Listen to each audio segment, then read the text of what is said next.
কক্সবাজার শহরে অভিযান চালিয়ে পেশাদার ৫ ছিনতাইকারীকে আটক করেছে পুলিশ। রোববার রাতে শহরে অভিযান চালায় কক্সবাজার সদর মডেল থানা পুলিশ। এ সময় তাদের কাছ থেকে ছিনতাই করা ১১টি মোবাইল ফোন ও ছিনতাইয়ের কাজে ব্যবহৃত একটি মোটরসাইকেল জব্দ করা হয়। আটক ব্যক্তিদের বিরুদ্ধে থানায় একাধিক ছিনতাইয়ের মামলা রয়েছে বলে জানায় পুলিশ।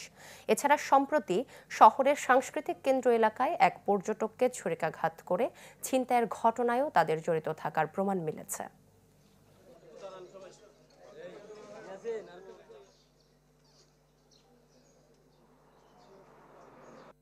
একজন পর্যটককে ছিনতাইকারীরা ছুরিকাঘাত করে তার কাছ থেকে মোবাইল এবং মানিব্যাগ সহ যাবতীয় জিনিসপত্র ছিনিয়ে নিয়ে যায়।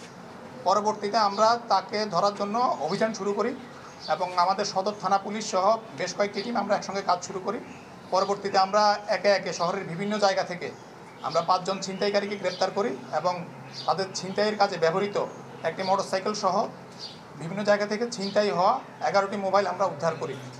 বর্তমানে যারা ৫ জন আমাদের হেফাজতে আছে তাদের প্রত্যেকের নামেই ছিনতাইয়ের বেশ কয়েকটি মামলা সহ আর অন্যান্য মামলা রয়েছে।